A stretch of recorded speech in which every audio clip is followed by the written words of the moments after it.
This is the Bears Barroom Radio Network, and the following program is recorded live and intended for all audiences. Trubisky being rushed, throws to the end zone for Deion Sims. He's got it for a touchdown. Bears Hour Live, Bears Hour Live. One straight hour of Bears talk with Bears Girl and that draft Dr. Phil guy. Bears Hour Live, Bears Hour Live, Bears Hour Live. One straight hour of Bears talk with Bears Girl and that draft Dr. Phil guy. Coming hard every Monday night, Central 10 East, giving out prescriptions for the Bears fan with the Bear disease. Jumping in the chat room with the bar bringing knowledge. This show's an honors course, if his football was a college. His girl the moderator, Dr. Phil is the host, throwing dimes through the window from the open to the closed. Talking live on the air, that's known for my devotion. First name Phil, my last a Toshin. After Phil on Twitter, bringing crews holding touch. I'm riding foreign countries singing Oh Canada. BHL, floor on top like saliva does backwash. I take it back to high school to take a football fact course. Yes, on the show, speak the serum of the truth. 365 Bears talk in the bar, analyzing every one of Mitchell 7-7 drop. No doubt how it's elite, cause we never flip-flop. Bears Hour Live, Bears Hour Live. One straight hour of Bears talk with Bears Bill and Bears draft Dr. Phil guy. Bears Hour Live, Bears Hour Live, Bears Hour Live. One straight hour of Bears talk with Bears Girl and this draft Dr. Phil guy. Bears Hour Live, Bears Hour Live. One straight hour of Bears talk with Bears Girl and this draft Dr. Phil guy. Bears Hour Live, Bears Hour Live, Bears Hour Live. One straight hour of Bears talk with Bears Girl and this draft Dr. Phil guy. Breaking down the film, not a problem, get it straight. Other blogs focus on stats, we focus on the tape. They're down or up, BG's maple syrup. Bears Barroom worldwide, you never know who'll show up. Marvel flipping pages, the barrooms making shows. Sometimes we get the mailman without his head in pantyhose. Call HR, the show's about to start. And while you're at it, stick that barroom sticker on your car. Monday through Friday, the barroom's got you covered. BHL places tags, cause Fuller's got you smothered. Draft Dr. Phil, it's always hit six. Splitting double teams like 96 and Akeem Hicks. Keeps growing, Mitchell keeps throwing dimes on time, but in the window breeze blowing. No denying that this show is a collaboration with a fan. Bears Girl moderated, Dr. Phil is the man.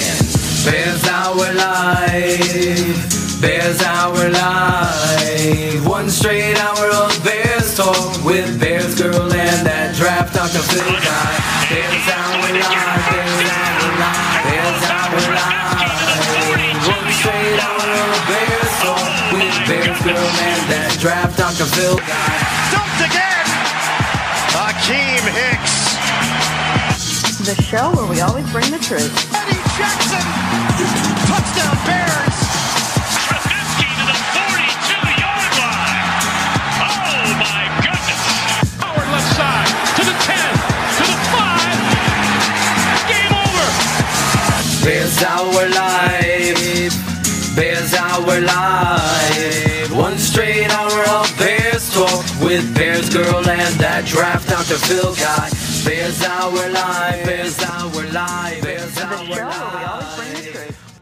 With mottos like BU and different emphasis on individuality within this team, it's something that you don't see a lot in the NFL world. How do you see that benefiting the team concept, and what do you hope that it brings out from your group? Well, my biggest thing when we say that as a organization, and it's funny because you are hearing guys say that now, and hey, just be you, and it's important because when you get into these roles and these specific positions on offense, defense, and special teams, there's a bunch of different personalities, and there's quiet guys and there's guys that are loud, and I just hate to pull back from any of that. I want guys to just be real, be themselves, and typically when you do that, when good things happen, then the guys that are vocal leaders will keep cool heads prevailed, and no one will get too high, no one will get too low. So it's just, again, I don't want to beat it down with what it is, but I want to keep it simple, and it's just be you and let your personality show.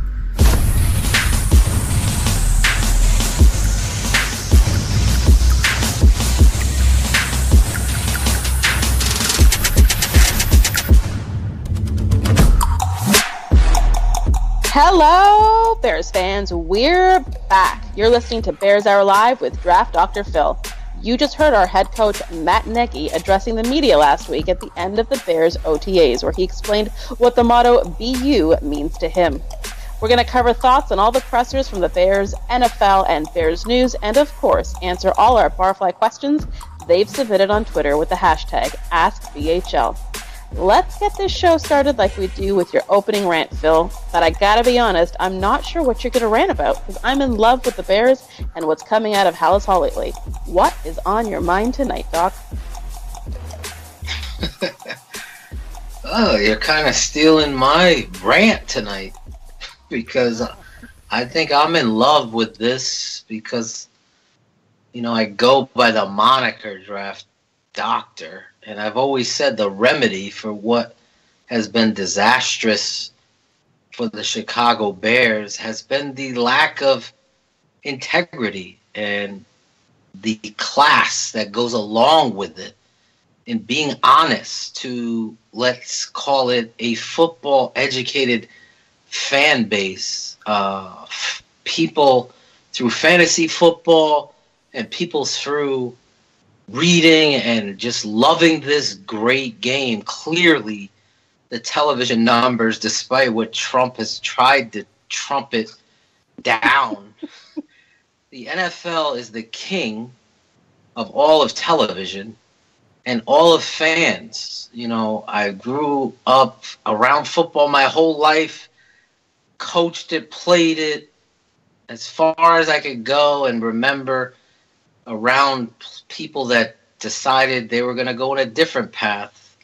And now I see them or bump into people that I played football with or basketball with, and they wish they had played this great game of football. That's their biggest regret. They always feel like they have to come to me like I'm a priest to make their confession. I should have stayed. I should have played football. Because they're learning the game as they get older. They want all the information. They want to know it. So when you are lying or not honest, and that message, tremors down the path, and you begin to lose, it becomes even worse. It's not solid ground. And I look at where the Chicago Bears were just 3-4 months ago to where, and yes, this is talk, but talk is laying the foundation of your premise, your culture of your football team.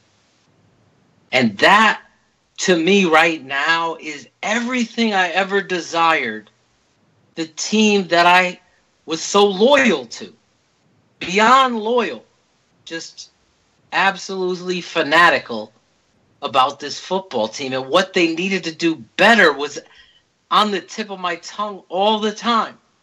And being around some of the greatest coaches in football, to hear them talk about the Bears and laugh and chuckle at the dysfunction and the stupidity and the lying and the terrible draft choices and the terrible decision, and then you had Fox coming in like the cherry on top. To look at what Matt Nagy is bringing culturally, talking all of it, from the personnel decisions to getting Ryan Pace, having that ace in the hole, getting the franchise quarterback, to what they did in the draft and free agency, to all the maneuvers they made, to today, in taking a young man that gave his heart and soul to the game of football, but as well as the Chicago Bears, knowing he got screwed out of a touchdown, knowing his career could end and he could be nothing, and having the sense of class. Those little things matter. As I tweeted out this morning, it sends a message not only to the league, but to the whole entire locker room, where it's most important, where all the blood rushes to in regards to football, that everybody matters in this family. And think about your own family or any team sport you ever played where you just knew there was a kid that was the best but wasn't getting opportunity, or a kid that was poor and couldn't make it to practice. Did you go pick them up?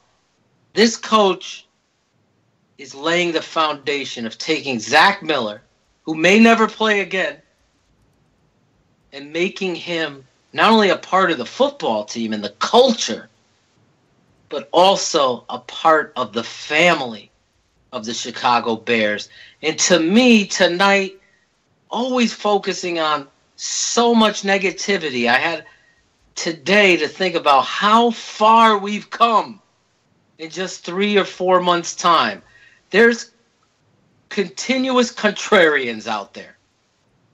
They're hard to deal with. They just don't believe. Believe it when I see it, and when they do see it, it's got, well, we'll see what happens next week.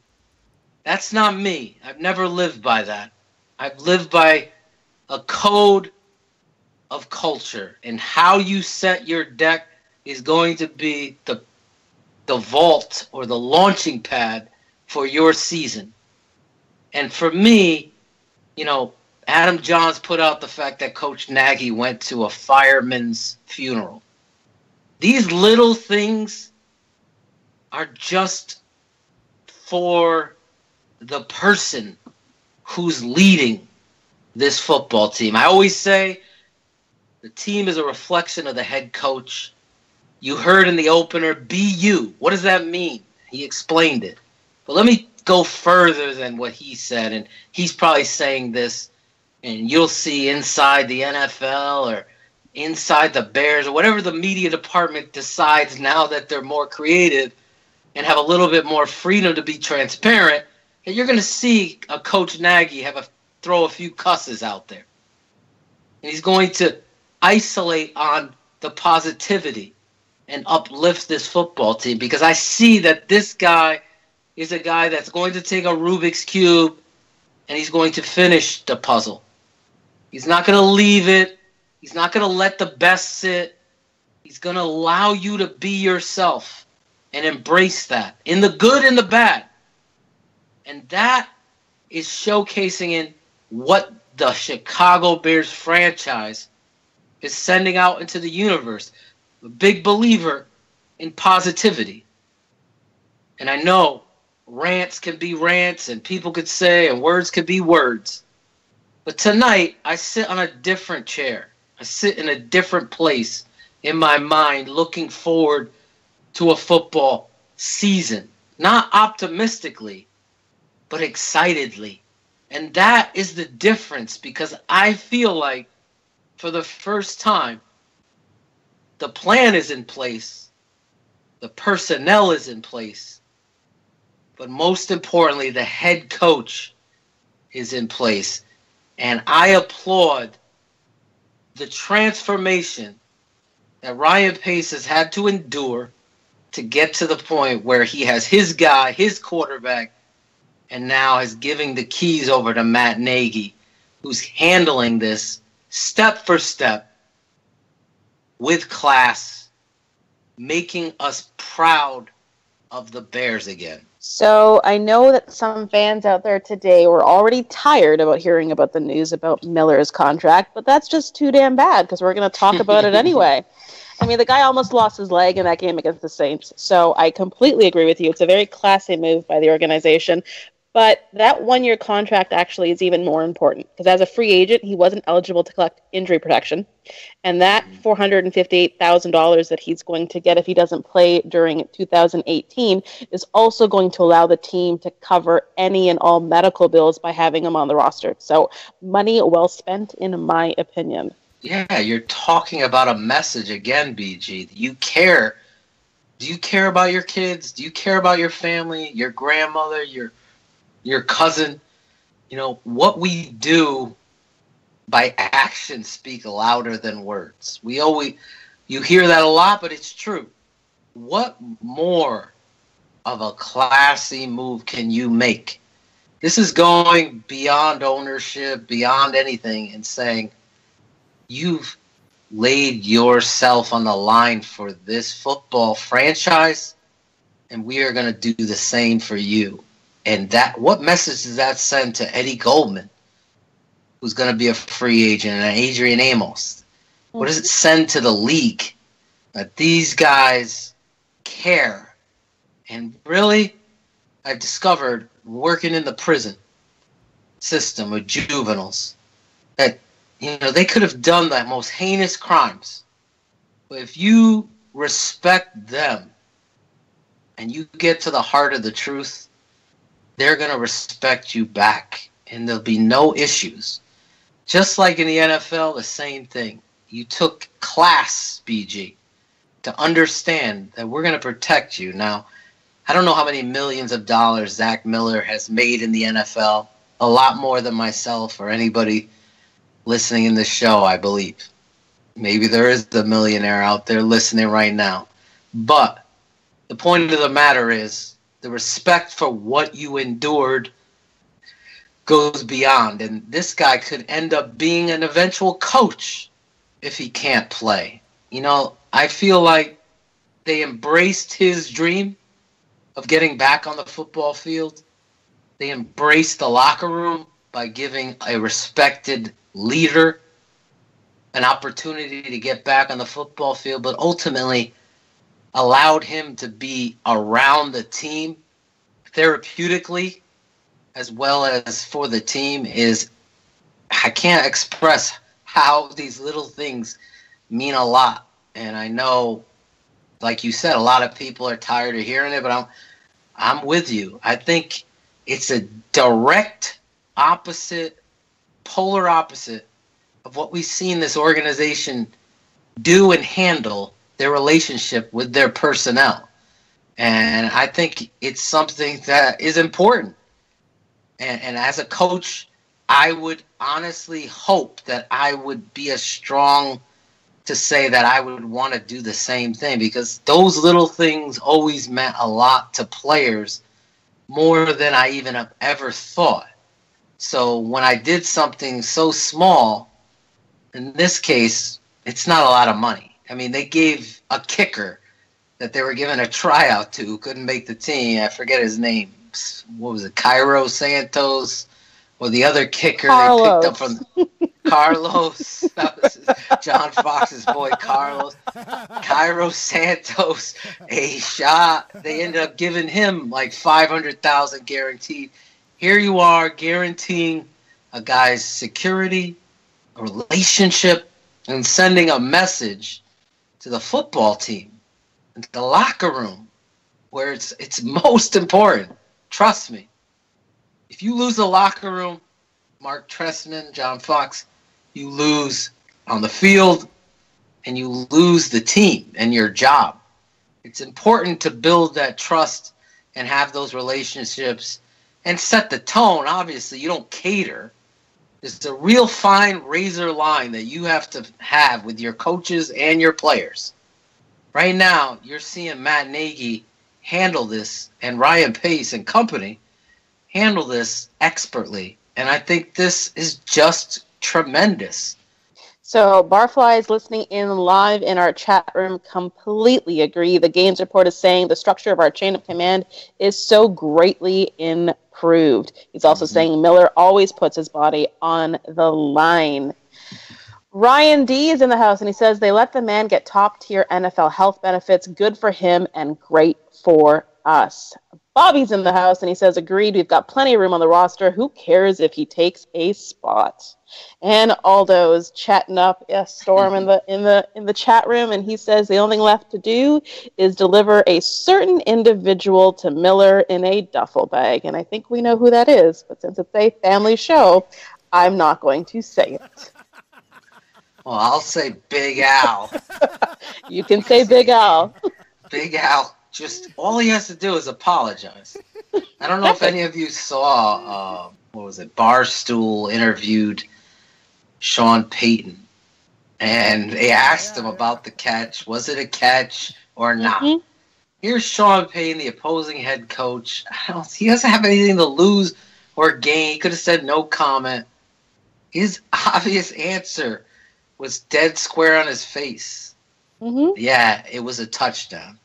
It's a shame. And that's why I have zero confidence, in Big Al and the future of the officiating, especially with all these new rules that obviously we'll get into all off season. But that's just shameful that they just couldn't admit they're wrong. Because honestly, BG, I looked at that play, I don't know, 120 times. And I've never came away, well, it could be. And I'm just a black and white guy. It's either a catch or not. To me, it's 100% a catch. And it's disgusting that it wasn't ruled as such and apologized and rewarded as such. I tried to get the hashtag asterisk catch going so the McCaskies can align that up in the media guide, but hopefully Barflies can continue to press that button because it is ridiculous that it doesn't count. Ridiculous, you say, Phil? Interesting word. So let's move on because we've said it before and I'm going to say it again. The vibe coming from these pressers is night and day. The one Vic Fangio gave is no different. And I want to talk about that next, Phil. He had this to say about linebacker Danny Trevathan. I know you guys are all interested in the rookies, and understandably so, but I think some of the veterans have gotten better through this time too. And guys like Trevathan, and you may ask why that. Well, last year he didn't do any of this stuff. He didn't do any OTAs. He hardly did any training camp, as you guys remember. Didn't play in any preseason games, and to me that set him back last year. And he was injured the year before a good bit. He's missed. And this is the first time he's had a nice chunk of work, and I see improvement with him. So what do you got to say about that, Phil? I think it's a great point because he's recognizing and pointing out that this is a football player that has always been pressed up against the clock. I remember vividly being on this show wondering out loud, there's no way that Danny Trevathan would be ready for training camp, let alone maybe not even the first game, yet there he was out there. And I honestly was shocked in regards to his recovery and effort to get back on the football field.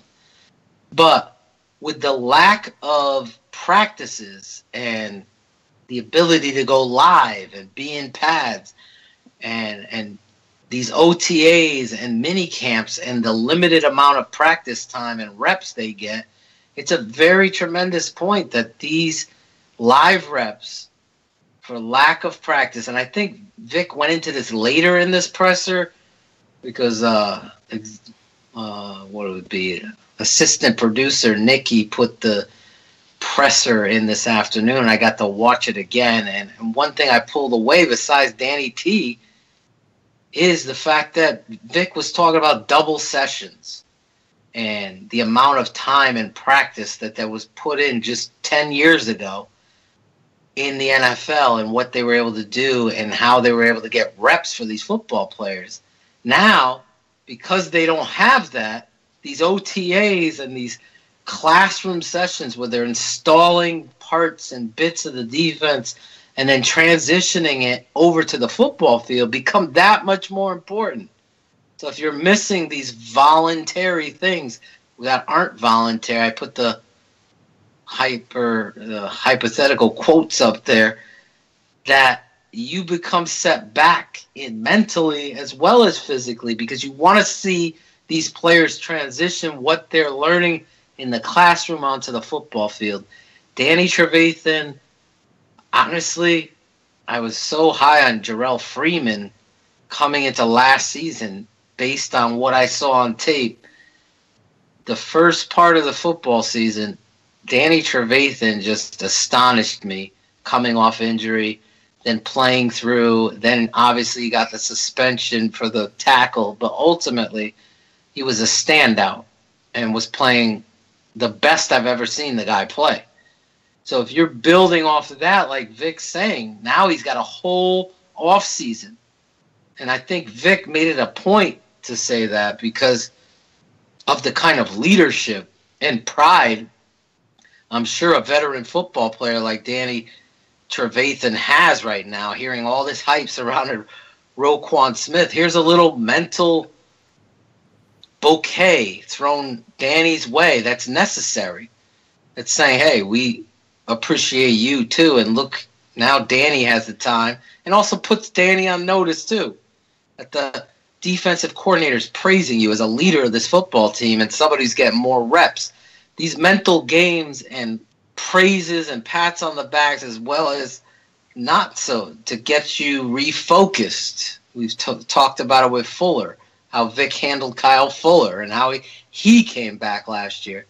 This, to me, is a great showcase of what Danny is going to be for the Chicago Bears this year and what he's going to bring to the football field, because ultimately getting another year under his belt and the expectation of what Vic has, as well as having a rookie that's honestly going to be a starter with him on the football field, you don't want to get the hype sided on one side, meaning it's already in the air how much hype is Roquan Smith is getting.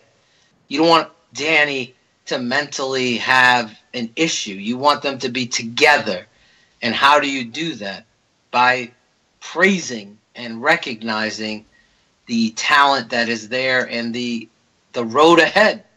And really, I thought this was an expert move by Vic, and it's also a tremendous point that Danny has always been set back with injury in regards to putting in defense. So I'm excited about this point. That's why I wanted it to be brought on the air, because I don't think Danny Trevathan gets enough credit. I'm doing this with Amos, as I've said, it's a long process. You see other players jump out, and one of the guys that clearly has played better than even I thought he did was Danny Trevathan. So there's another player I want to talk about, Taylor Gabriel. He was reported to have run 24 miles per hour, or 39 kilometers per hour for our international listeners, which is the speed limit in my neighborhood. Was there ever a doubt this kid would live up to his nickname, Turbo? Here's what Nagy had to say about him being more than a gadget. Taylor's a kid that everyone kind of puts that whole little gadget thing to his name and to how he plays the game, because he's not very big, and he's super fast. But he's a wide receiver that is learning each and every day how to play wide receiver in this offense. Now, with that said, he's able to do a lot of the things that we've done in the past, and with jet motions, and get the ball to him quick on screens and some of the RPO stuff. But for him, what I'm happy with what he's done so far is he's taken to the teaching that we're giving him. This isn't something where he's coming in and just trying to do his own thing at all. He's coming in here, he's listening to how we're teaching, and he's trying to get better every day. It's funny because the bromance of me and Shane Marsaw continue, because today I really wanted, to send some ideas of what we wanted to talk about, and it was, BG can attest, me and Shane DMing at the same time, some of the same thoughts. And one of them was Taylor Gabriel. And I have been studying the Kansas City Chiefs offense, and I purposely wanted to study every rep that Gabriel had in Atlanta. Not in Cleveland. I just wanted to see him in Atlanta with Matt Ryan. And I came away recognizing that, and I know this is big for now, but there is a real similarity to Tyreek Hill here. And I say that in regards to what Matt Nagy said. I didn't even hear this quote here until tonight. And it's funny because I'm saying the same thing, that this is the piece. A lot of people want to talk about Cohen, and I've talked about Cohen in that too. So, hey, you get two, you get better. But I want to give this young man the props that he deserves, because in watching how Atlanta used him, they completely, I don't want to swear, they completely peed down their leg. They didn't use him appropriately to his skill set. So when you look at what Kansas City is doing with this kind of football player, the slot guy that can move outside, jet motion, not a gadget player, just a wide receiver like he's saying. This kid, 24 miles per hour, I don't know if anybody can comprehend how fast that is on a football field. I think the fastest time the Bears had on a football field, according to the Next Gen stats, was actually Jordan Howard last year at 22 miles per hour. That's including all the big plays and down the field. So 24 miles per hour is flying in regards to being in the open field. That just shows you the kind of speed he can generate. Long speed, using him to pull those safeties out of there, and how that's going to help your running game alone, let alone him and his ability to get over the top, where, yes, he's a shorter receiver, but that kind of separation in the route stem that he can obtain because of his quickness and agility. Now you're looking at a Tyreek Hill, to give you an example, how they use him. Run a fade on one play, come back, be in the slot on the next play.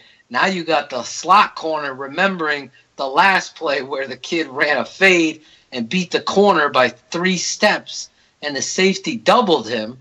Now the slot has no help. Guess where his brain is? I can't let this guy beat me deep. All of a sudden he's pressing to go deep, undercuts, is wide open on a little skinny post because the nickel's so nervous about getting beat over the top because he's got no help. These are the kind of things that you do with this kind of talent. And the fact that he's that elusive and has that much fluidity in his routes, Matt Ryan, honestly, the whole offensive philosophy in Atlanta was completely different. A lot of West Coast, a lot of 7-step drop, a lot of allowing things to develop, Mike Martz type of theories in there. A Sarkisian football, to me, watching it, I just shook my head. I just didn't use the kid right. Yeah, there was a few bubble screens, and the kid ends up breaking it, BG. I just really believe, and shout out to Diddy, one of the Barflies, who really was a big fan of this guy coming to the Bears. I honestly thought this kid was on his way to Shanahan and the San Francisco 49ers. I really didn't even think there was a shot that we were going to get him, but now that he's here in the company that he's keeping in this wide receiver core, I really believe you have some lightning in the bottle here with this kid. This kid isn't really talked about that much in regards to what he could do. I know he had some smack talk back to PFF, and I loved it. Loved every minute of that because I feel like he's putting his stamp on himself. If you believe in yourself and you believe in the philosophy and you get in the playbook and you have that kind of talent and a quarterback that's accurate with a play caller that understands how to use this personnel, you're looking at Taylor Gabriel going to be something special next year. So fantasy football fans out there, you could steal this guy in the later rounds with the guy, especially here on the East Coast. A lot of these guys don't know the Bears roster and this roster and what have you in the Midwest. So you could steal some of these talents. Taylor Gabriel is somebody, I believe, that is going to surprise people in this offense. I am so excited about watching the Chiefs and just putting this kind of talent in the role that he's going to play. Now, no doubt, those people listening in that are, Tariq Hill, Tariq Cohen. There's no doubt that's going to be used too. But I think you heard Nagy emphasize that Tariq Cohen's a running back that's going to be used this. And you also hear him in this quote, to my point, him emphasize that he's a wide receiver. And that, to me, is giving you the flare shot up. That be prepared that this kid is something special. I think Furry being here and this whole staff is going to help not only Mitchell, but these players immensely. And Taylor Gabriel, to me, is somebody that I believe is, we need a term for it, a rising star in the making right now. The perfect fit to this offense. So chat room is agreeing with you about Gabriel, and Ross makes a point. He says, fast is fast, but we got to be healthy and catch the damn ball. Absolutely. I don't think you're going to have to worry about these hands catchers.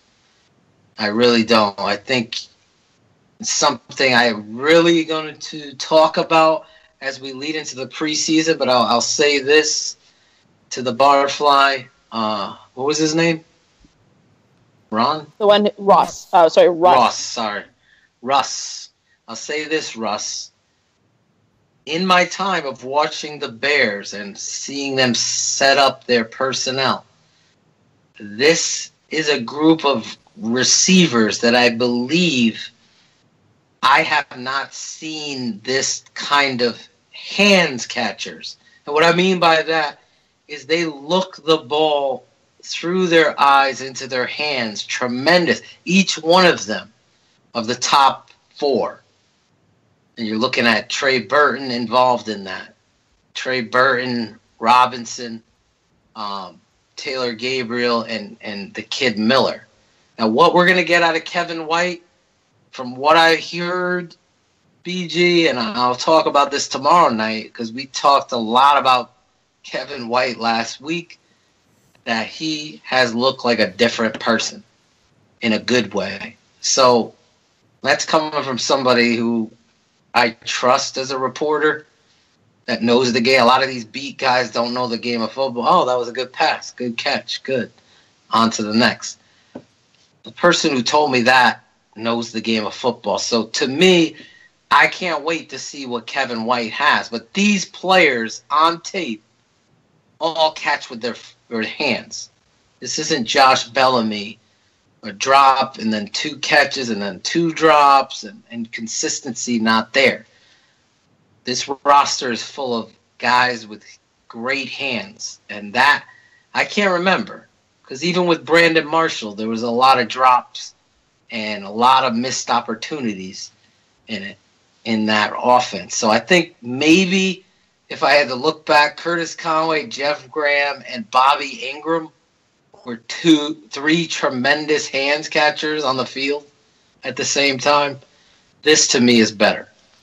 So I want to talk about something you've been doing the last couple of days. You've been running a different daily poll leading up to the new season. How are you coming up with your top 4 player options, and break down where we stand today with the results? This is something that just came to me out of my head, and it really honestly was inspired by Barfly, who sent me these tapes. Dan Aguirre, Bear fan Dan. He's in the chat room.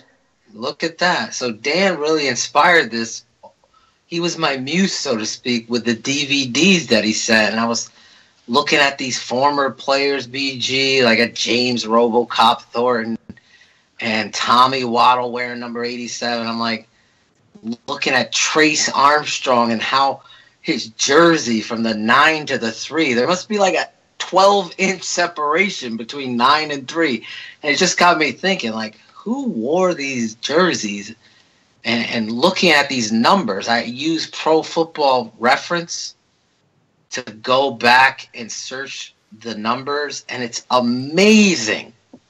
If you want to do it at home, don't start copying my stuff, Matt Balsley, please. Next week he'll have it out. I didn't say that. But save it for 100 proof, please. I am an originator of, I love numbers. I wore 22 my whole life. It actually was inspired because a kid in the Pop Warner older than me had 34. I wanted to wear for Peyton, obviously. So there was no 34, so I had to choose. And the coach was like, he was this Southern guy, I'll never forget. He used to call me Huckleberry. I don't know what the heck it was for. What are you going to wear, Huckleberry? And I was like, I'll wear 22 for Doug Flutie. So 22 became my number for Doug Flutie. And I've always been about numbers. I wear 22 to this day around my neck in a nice necklace that my wife bought me. But irregardless, I was thinking back on this and going into Pro Football Reference and looking at these. And I started at 99. We're counting it down, BG, and I'm having a blast doing it with the Barfly. And I got to say, Akeem Hicks, Anthony Adams, these players jumping in, another sign of the difference that Hallis Hall has right now. How cool is it that Akeem Hicks is being honest and voting and telling you he's voting for himself, and that Anthony Adams took his time out. I was like, I'm voting for Richard Dent. To me, it's Bears Barroom. It's the reach of what we're doing. I appreciated the DVDs, and I'm just thinking about these players that go with this franchise. And when you look at the jersey, who wore them, it's kind of shocking. Like, in looking at, tomorrow we're going to hit number 94. And a lot of people are going to have recency bias, I believe, for Leonard Floyd, because I'm going to put him in there. I try to get guys, BG, that actually started games and not go back to the 1960s where Aldo was a young boy on the championship field of Wrigley. But if they're a quality starter of 20 games, I'm going to put them in if they were a name player. So I know I didn't get to tell everybody my math. We had the, what do we call it? The Math Patrol. John Wood came out today. Like, you're 2 days. I'm going to take a sabbatical from Twitter. I promised my wife I'm just going to take a break one weekend this summer and put my phone down for a weekend. So I'm not doing anything. So I figured I'd incorporate that, come back, and we continue the process. So that's why that transpired. And, maybe I should have put Mark Thomas over Ego Ferguson, BG. I don't know. I thought more people would clearly vote for Richard Dent, and sure enough, 68% of the vote went to Dent last night. So right now, as it stands, Bears Girl, we had Dan Hampton, who was like 89% of the vote at number 99. Then you had number 98, which surprised me. It went to Brian Robinson. Unfortunately, passed away. He had the famous block in the Walter Payton weekend when he had passed the Green Bay Packers to win. I can remember that game like it was yesterday. He said he felt like Walter raised him up a little bit higher and blocked the Packers kick, and the Bears ended up winning that game. And then you had 97 was Chris Zorich edging out my boy, the fisherman, Willie Young. Then 96 obviously went to Akeem Hicks. Akeem, I know you listen in on the podcast version. I did want to vote for you, but I'm the vote. So I would have voted for you too, Akeem, over Alex Brown, who I thought was an average player, good player, quality starter. Akeem, to me, is a Pro Bowl All-Pro. He's been tremendous here. And was completely honest in that he voted for himself in our poll as well. Yeah, 100 proof. 100 Bears Barroom way. Keep it 100. If you got to sing a song, sing it. Put it on Twitter. If you have anything you want to say it. That's what we do here. And we always keep it 100. Akeem came on the show with us, kept it 100, and he continues to do so. So that was awesome. And then you had today's filthy animal.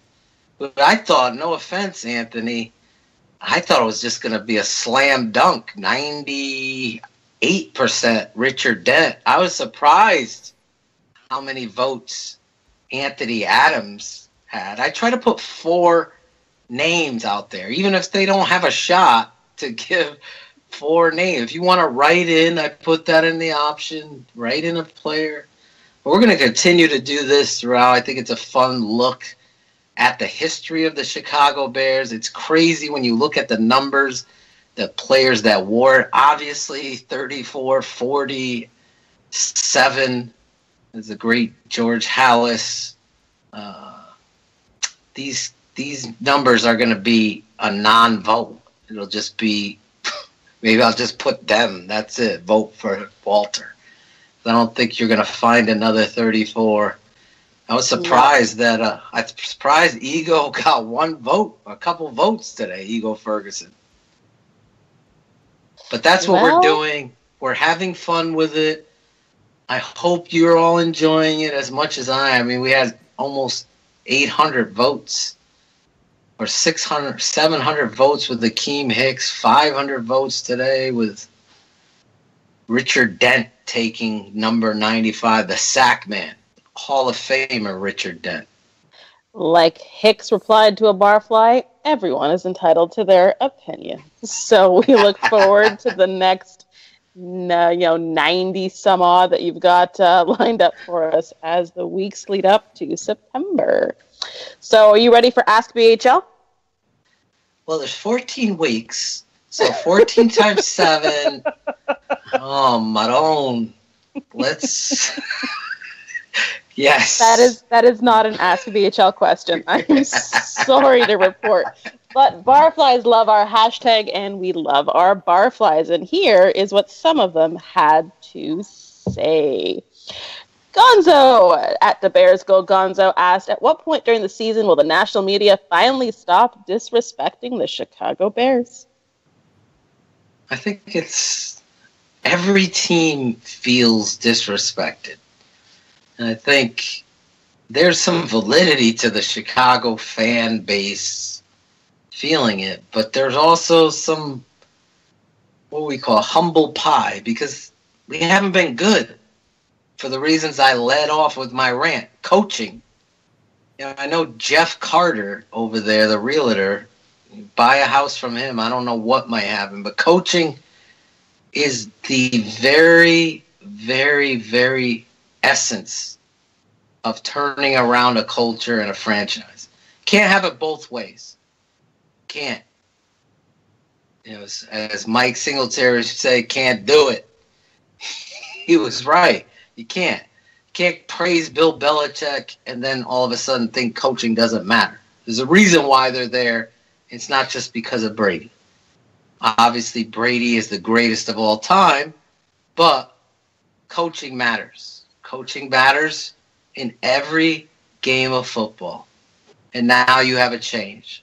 So until the Bears start winning, they're going to be disrespected and overlooked. But I think this offseason has been a firefly effect happening, that there's a little speckles of sparks of national media giving Bears and the Chicago Bears and their fan base some praise and recognition for what truly is out there that we're talking about tonight. A change in personnel, a change in philosophy, a culture change, a class change. Next thing, are they going to make a uniform change? That'll be the next thing. I know. We're still waiting on the orange jerseys. So there's a lot of change. And to me, in what you haven't been doing, hasn't been working, it was necessary. And I think I look at this personnel and the groupings and everything they have, and I think you're going to only get respect when you earn it in this league, and that's by winning football games. There's no moral victories in the NFL. I can't be a hypocrite here and down and be very hard on John Fox and company, and I'm going to be the same way with Matt Nagy and company when it comes to coaching, decision-making, use of personnel, aggressiveness on Sundays. Think about this. How many games did the Bears lose 3 to 5 points or less? That'll be the impetus of where your coaching comes into play. An aggressive coach at midfield that goes for it might get hammered if they get stopped That guy needs to be recognized. The great ones do it, and they come back from. Remember Bill Belichick going for it on his own 25 against the Colts and not getting it, and they end up losing? Did he lose his job? Did he lose the locker room? He believed in his team. He believed that they were going to get it. They didn't. Sometimes you got to take the heat in the press, but the team rallies around that. And how you respond to aggressive coaching ultimately takes you to another level. To me, that's what you're going to see here, and that's going to turn the tides of the national respect. So last week while we were on hiatus, we had a couple of barflies not realize that we weren't recording. And Zeke asked us last week, do you expect the Bears to have a fast-tempo offense? I absolutely do. I think Bear fans are going to have to be ready to see a different approach, something they haven't seen formationally, something they haven't seen aggressively. And what Zeke is spinning here, I think you're going to see them trying to get as many opportunities to catch the defense in a slumber as possible. And how do you do that? By going and being fast-paced, making the defense not be able to substitute and counter what it is you're doing, and taking advantage of your dominant personnel. And it really is going to hinge on Mitch's shoulders in the playbook and how aggressively he's able to learn it and get on the same page. And I think from what I'm hearing, the kid is really doing well, and that's a great sign for what it is that's coming. But I think it's definitely going to be something, a part of this football team moving forward, and 100% believe it's going to be in the Bears' best interest to also do that. Say it takes an offense 2 years to get acclimated to it. When you aggressively move, I think it shortens the gap, and it really helps your football team. Another question from one of the barflies who happens to be in the chat tonight is Ben Driscoll at Benjamin Driscoll. He says, I know it's still early, but does anyone have any idea why Roquan hasn't been signed to his rookie deal yet? Oh, it's a great question, actually. It's something I'm wondering myself. You know, obviously he's out there. It's not impeding him from participating. So clearly, I think because these deals are so bracketed from where they are last year to where they are slotted this year, that these contracts are always worked out in some sort of language in regards to the guaranteed money and where it's going to raise. So if he's picked eighth, last year's eighth was getting paid this much, got this much bonus. This year, the percentage should rise to this much, and that's where the negotiation starts. But if the guy at 7 hasn't signed his deal yet, that kind of slows down what the agent wants to negotiate, because let's face it, the agent doesn't want to say, okay, we're going to go on the percentage from last year to this year, and we're going to get this deal done. Then next week, the 7th player picked, or the player after him, the 9th spot, gets his contract, and it's like $6 million more than what Roquan got. So I think this is an agent thing, and the fact that the first round picks haven't all been signed, I don't think it's anything to be panicked about. I think it's just about slotting and not having any egg on your face in regards to that financial situation. Let's face it, you know, you see it with Zach Miller. It's an important process to a young man's life and his family. So it's important to get it right. If he was sitting out of these mini camps and OTAs, I think then you'd be concerned about it. But because he's participating, it's going to get done early July or middle of July before camp. So we have another theory brewing thanks to John Santucci in the chat room. He says that he's trying out for the White Sox. Up and high, John. It wasn't a perfect pitch. So I don't typically do shout-outs on Bears Hour Live, but we got to do one for a new barfly who's recently joined Twitter and is now asking questions at AskBHL. Michael Guzman at Michael_Gui09 just created his Twitter account last week to follow all of us degenerates at the bar room. So thank you, Michael. His first question was, yeah, great guy. As Bears fans, we've been pretty excited to see what Roy Robertson Harris can do on Sundays, but unfortunately, that has not been the case. Can we expect big things from this young man with his experience in the same defense, or will Bilal Nichols go in there and leave no doubt? It's honestly something I've talked about, Mike, before. This is where my eyes are going to be focused on. Obviously, a lot to focus on with this new personnel. I don't know positionally, maybe cornerback where you're just, okay, Prince, Fuller, maybe Cravan and Callahan do a little battling there, but you kind of know where they are. Safety, I know Vic threw Deion Bush into the mix in regards to improving. So, what does that mean? That'll be interesting to look at, but that 5 technique, Roy Robb, to me, has the position right now. How he handles that and how this goes, I believe he's over Bullard. I believe that message is being sent for a reason, and it's a good one. Get your head out of your butt and get ready.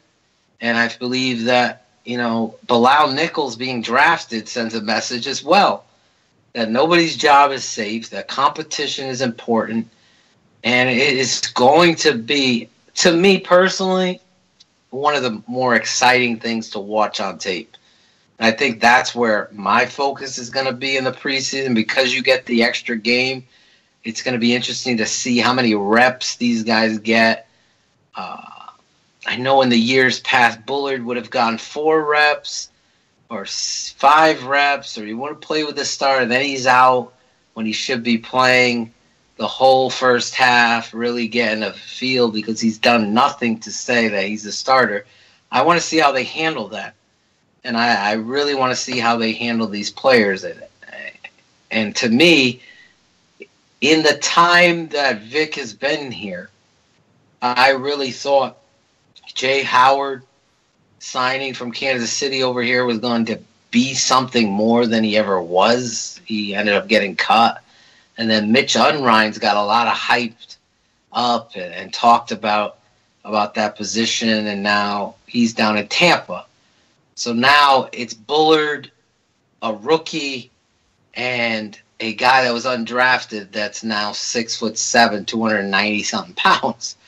So to me, I don't know how much more exciting this could be, because I think, in all honesty, assessing them talent-wise, Roy Robb and Bilal Nichols are the more talented 5 techniques.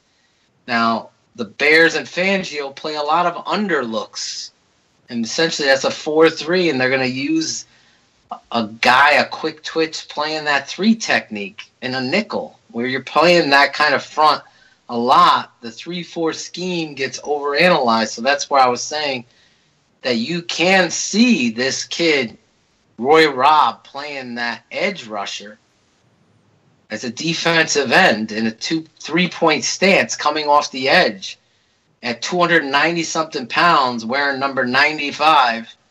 Could it bring the old Richard Dent look coming off the edge? How he's handled his offseason is exciting to me, because I already know the excitement I have for Nichols. So Bullard is like the Kevin White of the defense.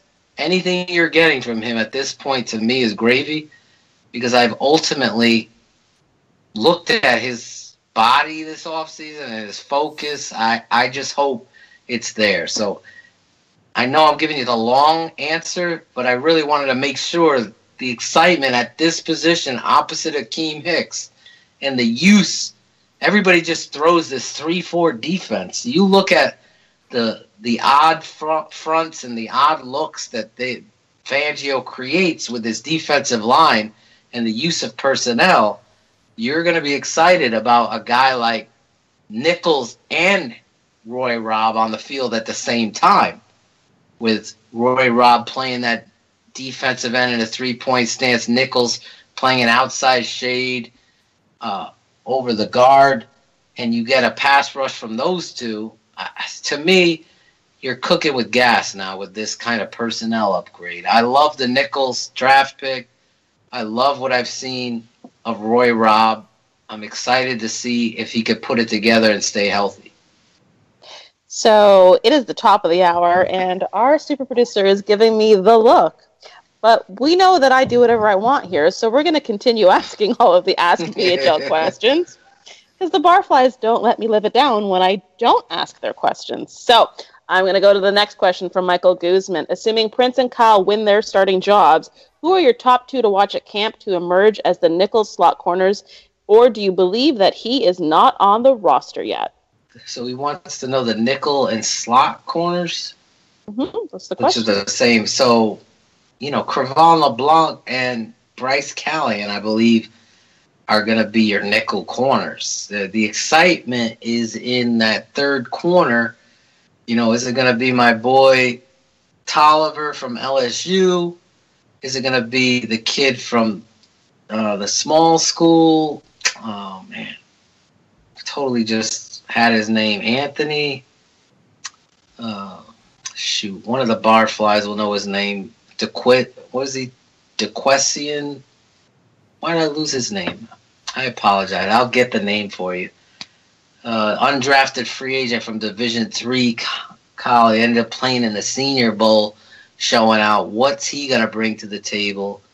Then you have the other corner, the undrafted free agent from former Auburn kid. He ended up playing up in BG's country. He's not getting talked about much. Is Mincy. Played at Auburn, played in Canadian Football League, was brought over here. He's competing in there for that cornerback position and nickel. I heard a couple good things about that young man. It's exciting to see because I feel like some of these younger players have the talent to do something here. And with Marcus Cooper coming back, how does he respond to what was a dreadful ending to what he did last season, getting cut, then returning on the roster at a cheaper deal? He's taken a 1-year bet on himself. How does he respond? So I don't think he's out of the woodwork. I was in the group of I want to see this football player because I felt like prior to the stupidity of the Pittsburgh Steelers blocked field goal, taunt, fumble at the goal line, the whole drama of one of the dumbest plays you'll ever see, really affected his confidence. And I felt like he suffered because of that. And I think that's going to be interesting to see how that plays out with him. How does he respond to Tolliver and some of these young undrafted free agents coming in here? I think they're pretty comfortable with what they have at the cornerback position, especially in the nickel with Callahan and Cravon LeBlanc, as well as a kid like Mincy. I know the small school kid that I can't remember his name, Aldo. Did you pull it up? Maybe over there. The undrafted kid. No, he hasn't been able to find it yet. Oh, okay. So that kid is going to be in the mix. I'm interested in seeing how he performs on the football field for the Chicago Bears. So we have a write-in vote from the chat room. Gaines report. He says, will Adam Shaheen come into his own and maybe have a breakout game of 100 yards receiving? Oh, without a doubt. Here's a football player that I believe is going to surprise a lot of people on this football team. The kid is Michael Joseph from Dubuque. That was the we kid just had a couple Barflies share that in the chat room right now as well. The other two kids before I move on to Shaheen that I remember now was the kid Font from Indiana. Watching his tape, how does he respond to the competition? A lot of talent. I know Chachi and new Broadway singer Air Jer are from Indiana. Big fans of Fant. How does he respond to the competition? I like that football player. Going to be interested in seeing him, as well as my boy, and I don't know how I forgot, kid Franklin III from Florida Atlantic. They're going to play him at corner. He's someone you got to keep a close eye on for what he's going to be able to bring to the table there. I'm excited about that kid's speed and versatility. Surprised they're putting him at corner. I thought they would be putting him at receiver, but, you've seen it with Devin Hester. Superior athletes, that kind of football speed. Coaches see him in certain lights. They put him in certain positions. Big Cat Williams, those guys can transition. So this cornerback depth and group is something that excites me. Now on to Shaheen. For the Gaines report, my boy, I think Shaheen is quietly lurking for a big man in the shadows. Just watching him, knowing he wasn't used correctly and appropriately, and much like Taylor Gabriel, fitting in this offense very, very well in what you want to use, that kind of athletic inline tight end that also can move. He could be a U tight end. That's how athletic he is. And I think they talked about lengthening his gait and understanding how to run on the football field and these little, baby deer type things that you see in a talent that you just have to gain confidence in. You saw him in the Detroit game, in the Cincinnati game. A lot of people don't talk about that. Became Mitch Trubisky's security blanket on third downs and what was a close game at halftime. Much largely due to the refereeing and what have you, but you saw Shaheen really be the impetus of the run game as well as the pass game in critical situations, making big third down catches. Also had a touchdown catch in that game. I think Shaheen is going to be your Jason Kelsey type. I think he's that athletic. He's big. All he has to do is understand his role in the playbook, because I really believe he's got soft hands, tremendous. You heard Matt Nagy talk about him surprised at how much length the kid has and how much radius, his catch radius is. So that kind of stuff with someone who knows how to use the talent appropriately are going to make people that called him a stupid pick, a bust, a small school, you don't do it. They're going to be eating their words. And I'm going to be loving every minute of that, because I'm of the belief that you allow players to grow and you see them ascend, building their confidence and talent. To me, there's never been a doubt in my mind about Shaheen's talent. In fact, I would be infuriated that he wasn't used appropriately at all. How, in God's name, not to bring up bad memories, Gaines, but how is this guy not used in the red zone in every goddamn trip you took down there with a Jordan Howard off action game, getting a mismatch on a safety? To me, the days and nights that I would waste getting so frustrated with the offensive coordinator's use of personnel, let alone play calling, I feel like we're in good hands here. And again, like Taylor Gabriel, an ascending, soon-to-be rising star in Adam Shaheen with his buddy, Mitch Trubisky, roommate in the offense. So our next question comes from Chachi at Frankie Myers, and it wouldn't be a question from Frankie without homework. He gave us an article to read as well, so I'm not sure if you had a chance to read that yet, Phil. But he asks, the Bears have a deep and versatile group of defensive linemen. If the team is more sorted for an odd front, could we see Floyd playing more of a Leo role and Lynch Ocho filling in at the base end? Oh, yeah, that's exactly how they're going to do it. I mean, Floyd is going to be a rush guy. unfortunately, I don't know what transpired in regards to personnel where they used Floyd any other way. He's going to be that Jack or Leo, however you want to use the term for these guys. His main job is going to be the rush the pass. He's your best pass rusher right now on the roster. I can't think of anybody that's better except for Akeem Hicks. I think Akeem, I can make a case to tell you and show you that Akeem is the best pass rusher on the football team. But as regards to the prototypical and what have you philosophy here on defense, Leonard Floyd is going to be your Jack, what I would term it, where the term Jack is he could drop into coverage, but his main job is to rush the passer, be on the open side of the formation to get that mismatch and get after the quarterback. So to me, Chachi, absolutely, that's how I would use this guy.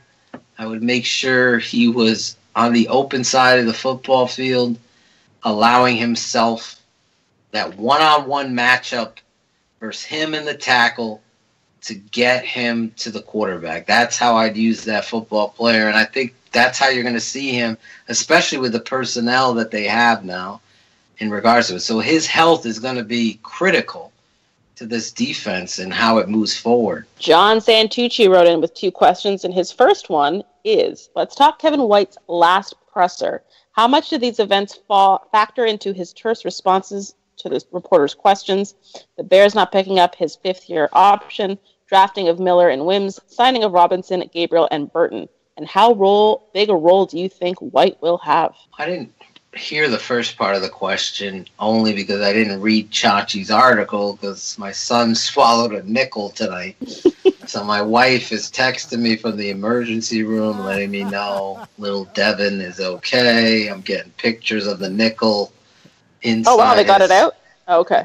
No, it's inside his belly. It's in the middle. Oh, we are glad that Devin is okay. So hopefully he'll bypass that. We could talk about that on 100 Proof.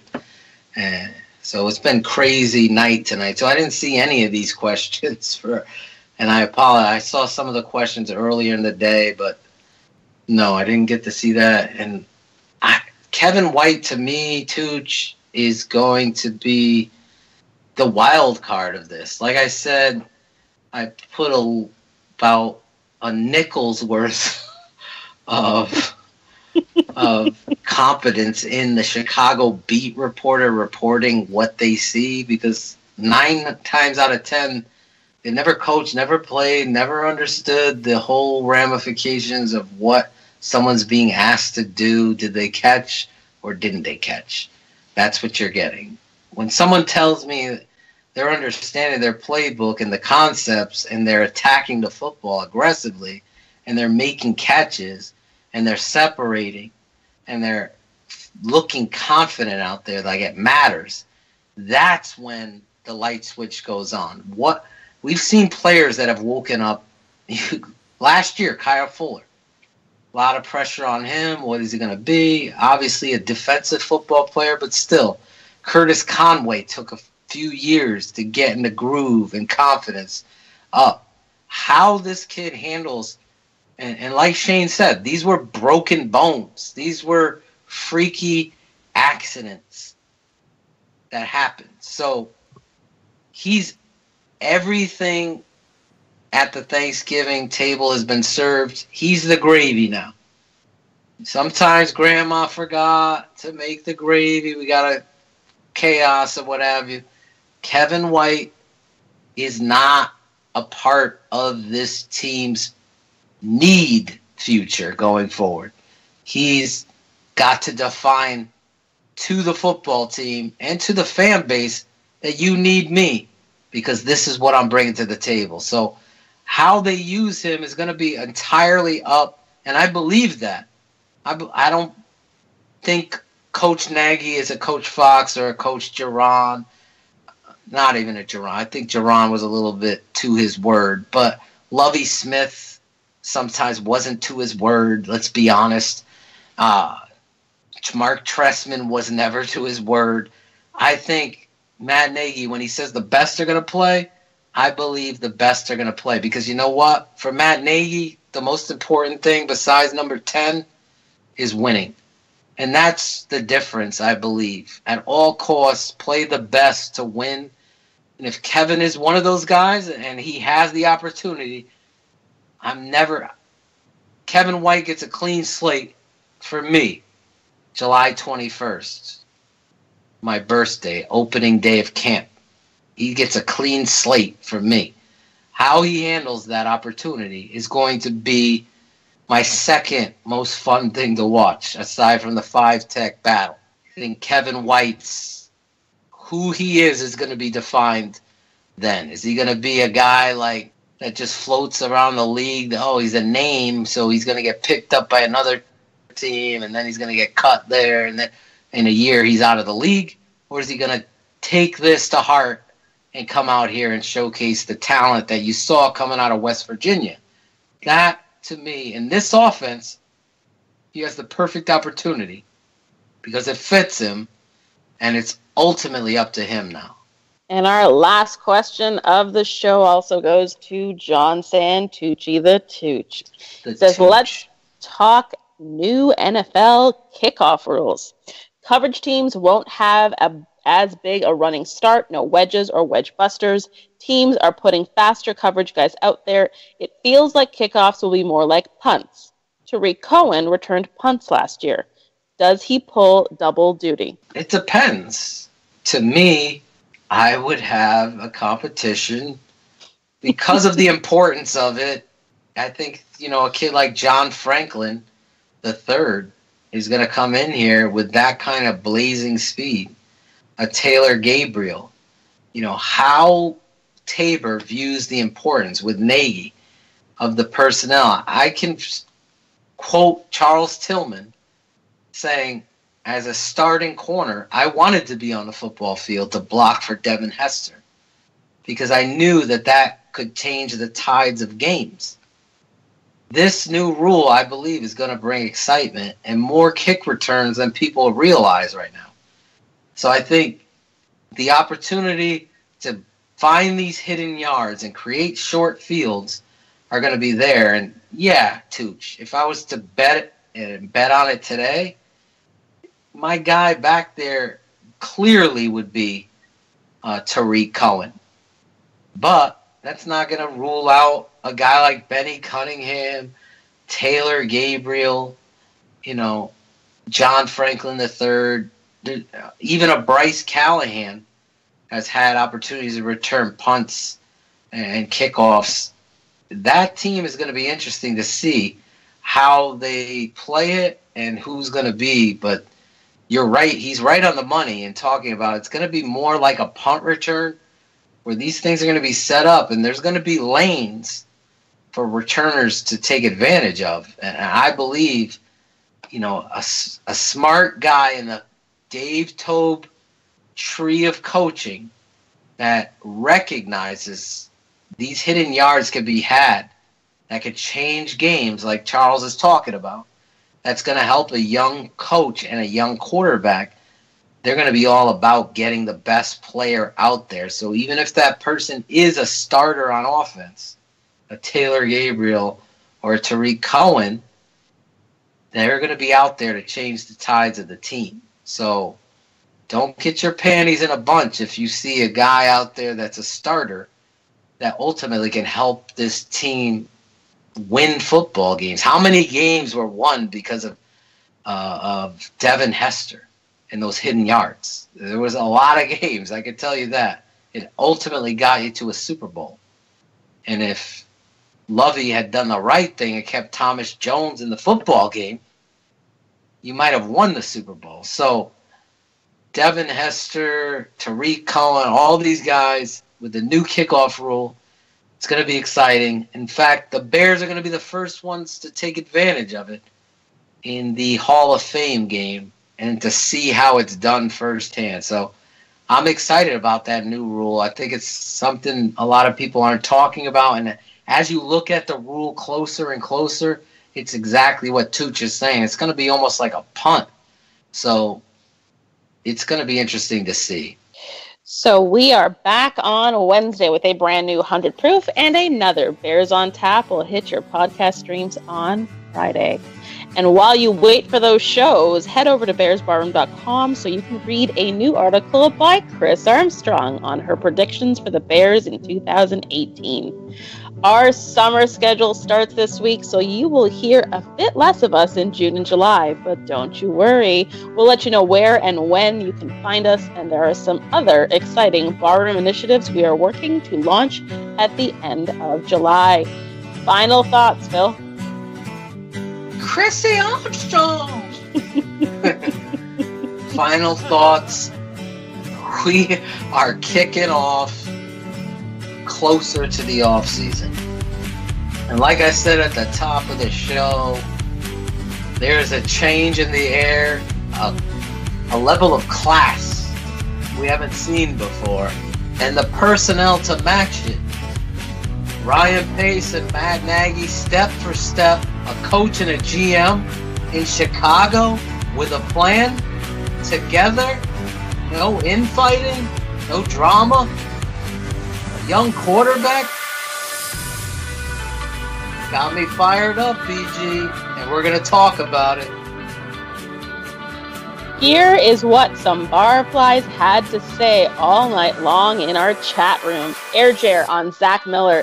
I like that Hogan Johns brought up the fact that Miller cut tape for the tight ends room when he was hurt last time. He wants to be the reason for success.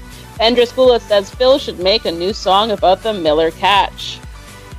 Haynes Report says, funny thing is we're all going to be stupid excited a year from today. Mitch, after 1 year under his belt, oh baby, he is just learning how defenses move. Bears fan Dan says, Devontae Adams dropped so many balls I was scared the Bears would get him. I am so glad he is still in Green Bay. Bendraskula says, if White can give us anything besides a trip to the injured reserve list, man, look out. And Gaines Report says that White will get 900 Wow, Gaines. Like them Gaines. Our final barfly comment goes to Bendraskula, who says, Phil's kid swallowing nickels is better than Bellamy catching dime.